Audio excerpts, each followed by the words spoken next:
Have a buyer you need pre-approved? Well, the Brian Manning team is available 7 days a week from 8 a.m. to 8 p.m. And we can close as quickly as 10 days. Call me anytime, 303-500-3839. Balance isn't about standing still. It's not about splitting time perfectly between work and life. That's a myth.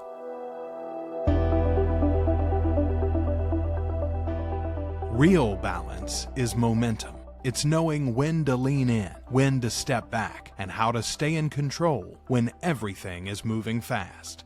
Brian Manning built his success by rejecting the outdated idea of balance and embracing something better, alignment. The ability to go all in on big goals without losing what matters most. This is Balance in Motion, a new way of thinking, a new way of living. Because the people who achieve the most aren't looking for balance. They're mastering the flow. Let's get into it. What's up, everybody? We have Dave Savage in the house. What's up? Super excited to be here today for a lot of reasons. One, I'm probably most excited because Dave talks to and interviews so many people. So for me, I'm excited to kind of turn the tables here and talk with Dave. I've watched your YouTube channel for years. Dave's the co-founder of, started as Mortgage Coach, now it's Trust Engine. I think this was back in 97 that started. Is that correct? I started at 97 or 96. That's amazing. This is going to date me as well, but I remember subscribing to Mortgage Coach when you bought it and it came on a CD. And I remember buying a computer with the CD-ROM just so I could get the Mortgage Coach CDs to get it loaded on my computer So I to love go that. meet financial planners and showcase Mortgage Coach to them. So I've been a subscriber of yours for a long time. Dave's YouTube channel, probably a combination of work and interviews, has about 2,800 videos on it, 25,000 subscribers. He was CEO of Smart Reply, co-founder there, CEO of Mortgage Link. He was with TMH Financial as a vice president. And what I found the most exciting was all the way back to 1986 was a loan officer at Excalibur Mortgage, which was exciting for me to hear. So Dave Savage, welcome to our podcast. We're super excited to have you here today. I am fired up to be here, and I love the topic, just to have a conversation about growth. I love it. So our podcast is Balance in Motion. I truly think that a lot of us struggle with balance. I think balance is kind of a BS thing. When you're an entrepreneur, regardless of the business that you're in, whether it's mortgage lending or real estate, or doesn't really matter, we all really struggle to have balance in our life, and especially mortgage lending and real estate. So what I love to do is just, one, I would love to just learn about your journey, but it also kind of peel back the onion and just learn, you know, as you being a high producing entrepreneur through the years, how have you created this flow in your life to keep your business together, keep your family together, have family time, personal time, time with your kids, go to a lacrosse game whenever you want to, and just kind of really hold it all together. But to start, I'd really love to learn about your journey. So if we go back and I say, not really the LinkedIn version, let's go pre-LinkedIn. How'd you get started? How did you become an entrepreneur? If we go back to more of the beginning and how you got started in this. Yeah, well, I mean, thank you, Mel Samick. He was my original mentor at Excalibur Mortgage. I was working at Smart and Final, putting my way through college. And I wasn't even on the 5-year plan. I mean, I was probably on the 8-year plan. I mean, I'm ADD, dyslexic, came from a family of, my dad was an MBA, my grandpa was an MBA. Everybody had, you get college degrees. Heck, you get MBAs. You don't just get a degree. And yet I was just really struggling. I was always very competitive, very ambitious. I remember I knew I didn't want to work at Smart Final anymore. And I had also got the money bug. I had a friend, Mark Brooks, whose dad was a developer, and he had a Ferrari. They had material things. And I'm like, this looks like a pretty cool lifestyle. And I remember meeting Mel Samick. I remember Jim Garton, a good buddy of mine. We worked at Smart and Final together. And I'm like, what are you doing tonight? He's like, oh, I'm going to happy hour with his girlfriend was an escrow. Her best friend was a processor for Mel Samick, a broker. We drove up. He drove a Mercedes. And I'm just like, this dude's rich. He bought drinks. He was cool. And I think I called him up, and I don't know exactly what I said, but it was something to the effect, I'll work for free. Like, I just want to, and I had heard that he loaned people money, and I'm just like, oh, I need to know how to be that guy that loans people money to buy houses, you know? So I think I was making about over 12 grand a year, but not more than 15 grand a year, like working graveyard, working hard. And I think my third month working for Mel, I made, it was either 10 or 15 grand. I was just like, and so, yeah, welcome to the mortgage industry, you know, and that's how I started. I love it. And then what was the segue from there? Because now you get the bug. So now I guess you kind of feel what it's like to be a entrepreneur. You know, you're essentially working for yourself, even though you work with a company. What was the transition from there towards Mortgage Coach? Because Mortgage Coach that's been around for a long time. And you know, you're kind of a fintech company, but this is back when fintech, this is really early in the days. Yeah. So, I mean, my disadvantages of ADD and dyslexia, first of all, thank you for that. I took typing in high school, so I had good keyboard skills, and I wanted to make money. I wanted to make 100 grand a year, and I knew that if I could remember things at scale, thank you, ACT was my first CRM back in the DOS days, and I could talk to someone and then send them a letter, thank you, spell check, and I would have an advantage. And so, yeah, I made it to 100 grand really quick. And then I heard about people making $1 million a year. And I'm like, I want to be one of those people. And so I started, you know, picked my next entrepreneur, I think under Mel's leadership. I did a little over 100, was my best commission year. And then my next entrepreneur was Ernie Hickson. And I think, you know, call it the Savage team, I think my best year was just short of $1 million. It was like 800 and some odd thousand in commissions. But in that journey of becoming a loan officer and using technology as an advantage, I founded Mortgage Coach. And really, Mortgage Coach came from three real principles. I had one principle, which was my advice makes a difference. And so I had that value prop that I would tell people, my advice makes a difference. And I had also developed this sales methodology that we called wow selling. And the goal was just for people to go, wow, I trust this guy. Wow, I respect this person, you know. And I was in my 20s with spiked hair in Huntington Beach, California, looked like a punk rocker. You know, I didn't have any piercings, but, you know, I looked like I probably did because I was, you know, that guy. And then I was reading a book on Six Sigma, and I heard of moments of truth. And really, when I founded Mortgage Coach, I was solving for like, what's a moment of truth that creates a wow experience that proves that my advice makes a difference. And that's where I came up with the Mortgage Coach. Oh, give people options. That's uncommon. Show people the cost of those options. Wow, no one else has told me that. Show people that, hey, if you took this loan versus this loan, you prepaid the mortgage, you know, now you got it all. You got, wow, you got your advice makes a difference. It's a moment of truth. And so just that, you know, trying to win and become successful and doing it in a way that was intentional was Mortgage Coach.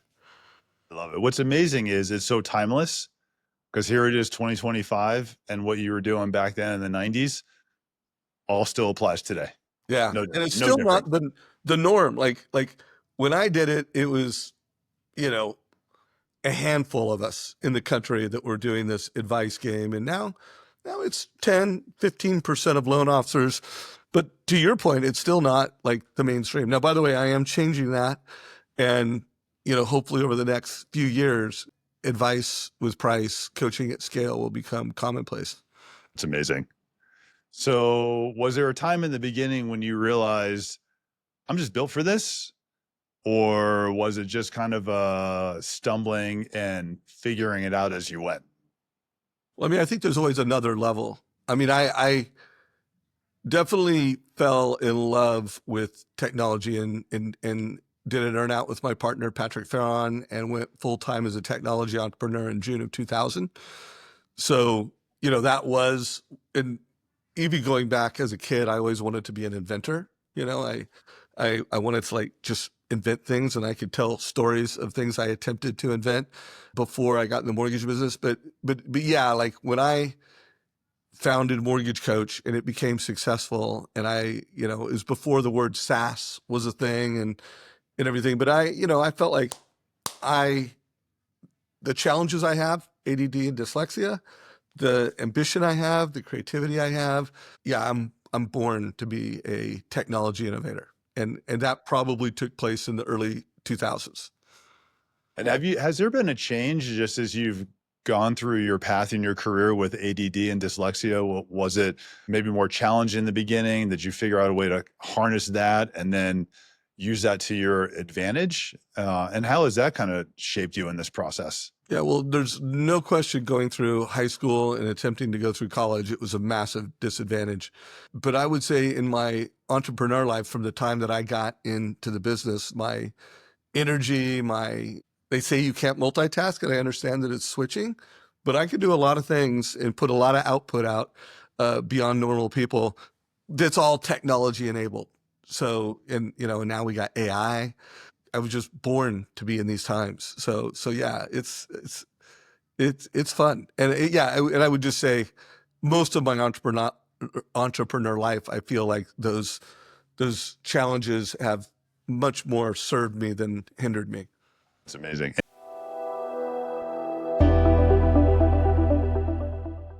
Are you an investor that does fix and flips, or are you a realtor that has clients that do fix and flips? Well, I can help you make a cash offer, and we can close as quickly as 7 days. To learn more about our private hard money lending, call me anytime, 7 days a week, 8 a.m. to 8 p.m. at 303-500-3839.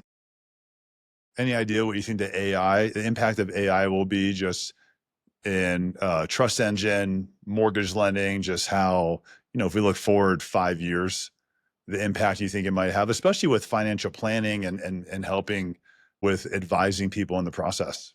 Well, it's profound. I mean, I think everything that can be automated will be automated, period. Of course, I've been saying that for years. I mean, that's not a new quote, and I'm not the only one that's been saying that. So that is for sure. I think it's never been more important for you to know yourself. I mean, I'm currently writing a book called Know Your Code, and really be the best authentic self you can be has never been more important, and being clear on that and having that documented so that you win in the real world. And then to be able to upload your code and, part of your code is your brand book into AI and kick ass in the digital world, efficiently, effectively, authentically. So it's a whole new world. I do think it's going to be a profound shift in mortgage and real estate. And have you ever written a book before? I back in 2007, I wrote a book called the Mortgage Planner Handbook. And again, because, well, now I can use AI to help as my writing assistant. I am hiring an editing team and putting a whole team around doing this. But I had a ghostwriter to help me write it, and it was still a lot of work. So I have, I sold thousands of copies of that book. You can Google it. I still have a handful of hardback, but there's a PDF online somewhere. If you Google Mortgage Planner Handbook, Dave Savage, you'll find it. Got it. And then, so let's talk more about your book. I'm excited to hear about this. So how much farther do you think you have in the process, and kind of what's your target market here when you're done with it? So, I mean, so the origin story of the book was my youngest son, Jack, graduated from college last year. And it started off me wanting to write him a note. I'm like, hey, he's going to graduate. My wife and I got him a sweet watch. And I'm like, whatever I hand him to read, he's probably going to read it.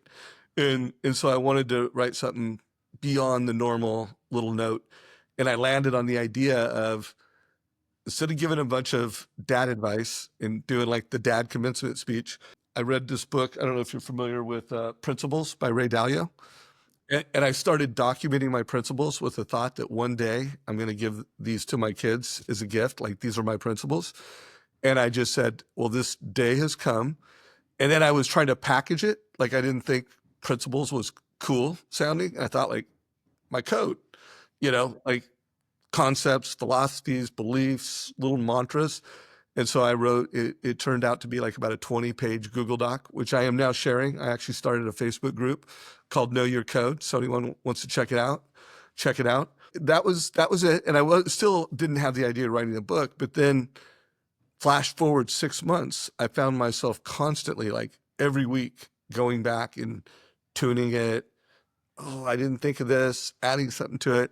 And so it literally become like the most valuable personal development thing I'd ever done. And so then I also felt like there was a lot of value for my kids. That was my why. And then I also started seeing these other whys, like, oh, this would be really cool to put into AI. Oh, this would be really cool for First Home IQ to get parents being more intentional and valuable with their kids. So I just started building my why that we got to blow this thing up and start a whole community around it. Know your code, live your That's code, share your code. that's amazing. And when do you any idea when you think the book might be done? Well, first of all, there is like, if you go to the Facebook group, also on Instagram, if you go to my profile on Instagram, there's a little know your code, keep updated on it. So there is like a manuscript and a copy of my code that you can download from there. Um, I don't know when this is going to air, but August, I'm kind of like talking to different publishers and editors and kind of building my team. And once I do that, I mean, my guess is early to mid next year, I'll have an actual badass book. Nice. That's awesome. Well, congratulations. That's super exciting. I love hearing just how that started as the, letter for your kids. And then wow, what that's turned into is amazing. That's Yeah, awesome. it's pretty fun. Yeah, it's pretty fun. Yeah, I literally just kicked off the Facebook group a couple weekends ago, and then I'm also building like an AI app that I'm going to be called Know Your Code AI Coach that will put people through a process and an experience to create their code. So I'm having fun, man. That's awesome. And then what else right now? What else are you working on that's super exciting right now? Well, I mean, turning, call it mortgage coach next generation is definitely the core obsession over, what is it, 20 years. And we've got 10-ish% of loan officers that are mortgage coaches.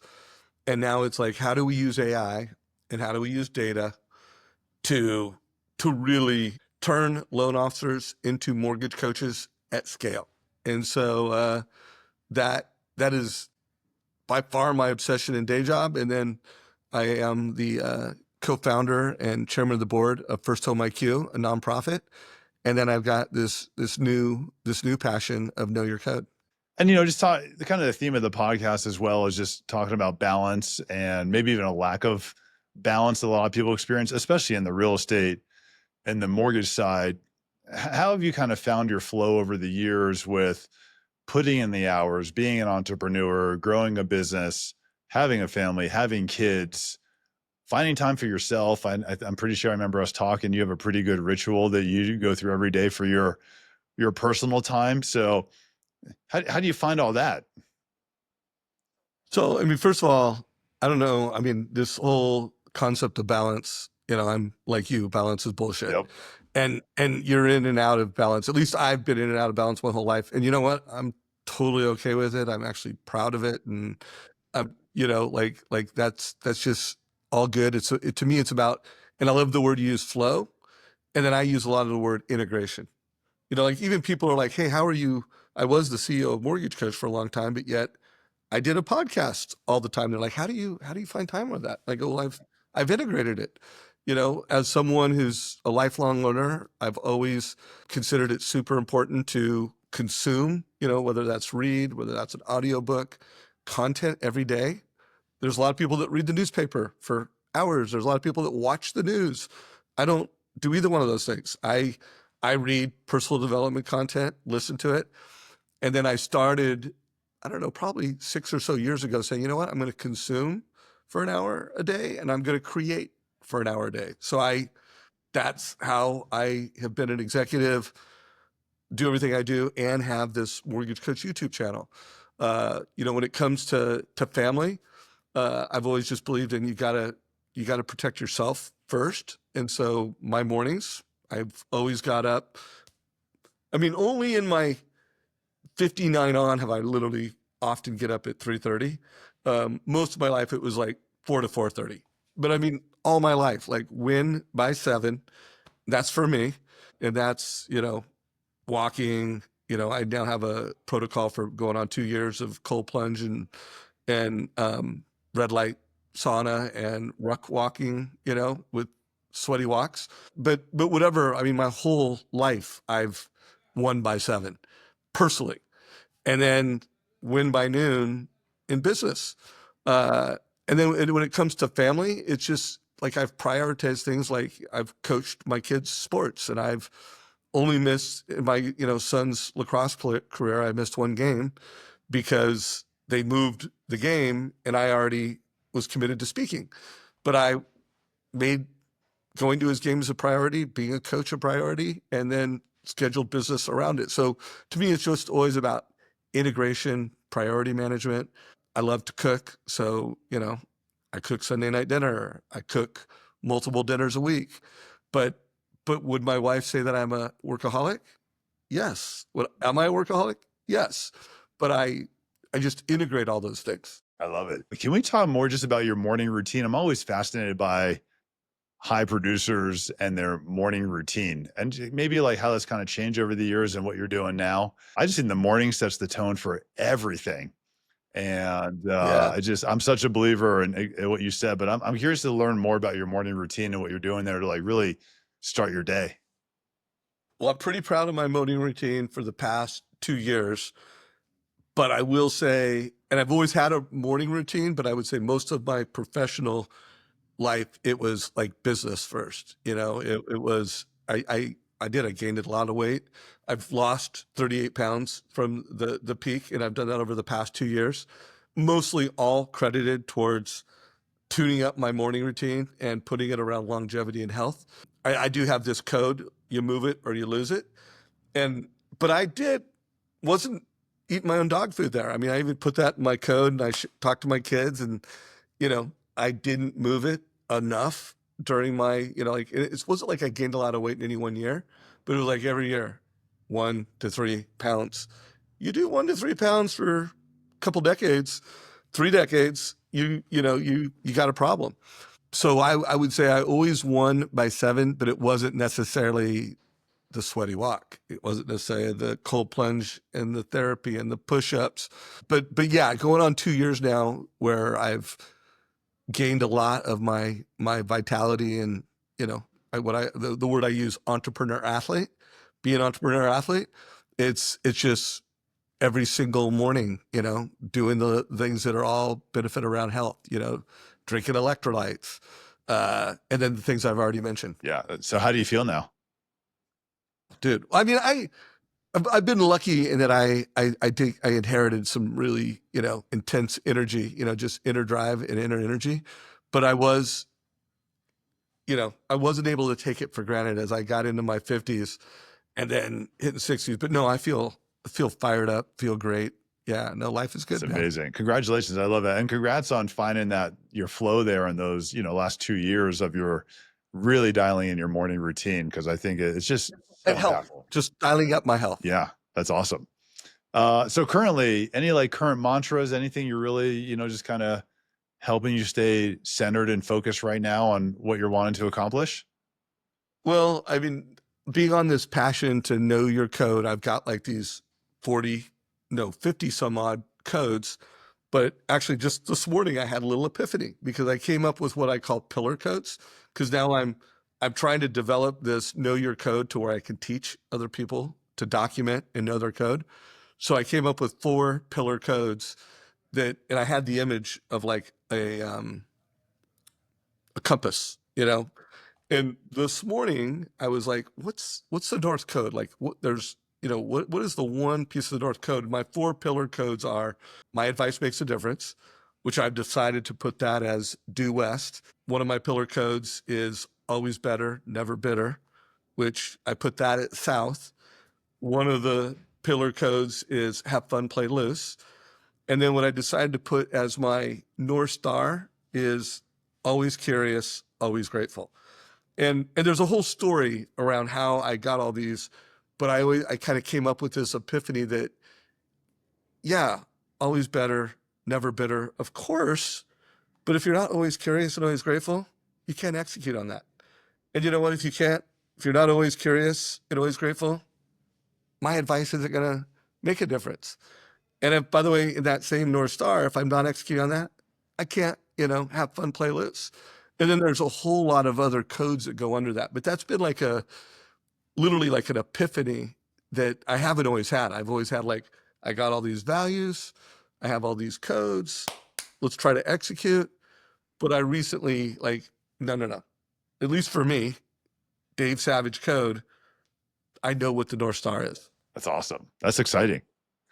Yeah, it's cool. You should join the I movement, will. man, and document your code. Man, I went through this process a while ago with Rene Rodriguez of building out this, he calls it the ethos document. And it's similar to what you're talking about. And it took a month of going through everything to get it into AI to then work through there. Now it's got this, your code basically. But it also feels like there's that evolution to constantly, even though I did that it took a month, a year ago, the more I think about it now, the more I look at it, there's more I would add. There's more to amend. And Well, I gotta supplement. And by the way, I mean, I would tell you there's 3 personal development experiences that have just defined who I am today. And, first it started with Tony Robbins in my 20s. I went to Date with Destiny. I walked on fire. I did multiple Tony Robbins events and complete game-changing experiences. And then Rene Rodriguez Amplify event, which you and I had the honor of going to one of those together. I've been to that event like 4 times and truly like, I don't think, I would be writing this book, Know Your Code. I don't think I would be as fired up as I am about leadership and influence if it wasn't for Rene. So there's no doubt we share that personal experience. I got to know more about the ethos document. Actually, Rene is giving me some advice on the book. So I've been talking to him a little bit about it. But that's pretty cool. That's awesome. I love it. Well, Dave, I really can't thank you enough for your time today. You've just been such a pillar in our community. You help so many people. And I'm just really gracious and appreciative that you would give some time here today. Just talk about who you are and what you're doing and what you're amped up about. So thanks for being here. Anything you want to add in at the end? No, if you're in mortgage or real estate and you're watching this, I would push you. Most of our careers, we've been like finding loans, winning loans, and then defending. Because let's say we run the credit report, they're going to start getting shopped. So it's like find, win, defend. And I think we've moved into an era. And by the way, this probably applies to almost any profession, but especially mortgage. We got to create. Like we need to get to the consumer and create these opportunities. So check out First Home IQ, follow me, Savage Insights, everything you need to know about what I'm doing, follow Savage Insights. And no, Brian, I really appreciate it, bro. Love it's it. good rapping with and you. if you're a mortgage lender and you don't use Trust Engine, you got to get on the bandwagon. I mean, Trust Engine, we've used it for years. I already said that I got it when I paid for CDs, which shows my age. So we've been a mortgage coach and Trust Engine user for many, many, many years. So if you don't know anything about it, call me. I'll talk with you about it. If you've never seen it, you don't know anything about it, I can tell you how it can impact your business. But if you're not familiar with it, you got to get familiar. Dave, Thank you for that, my Brian. pleasure. Dave, thank you for your time. And it's such an honor to be here with you today. Appreciate you, brother. Have a great day. Let's go.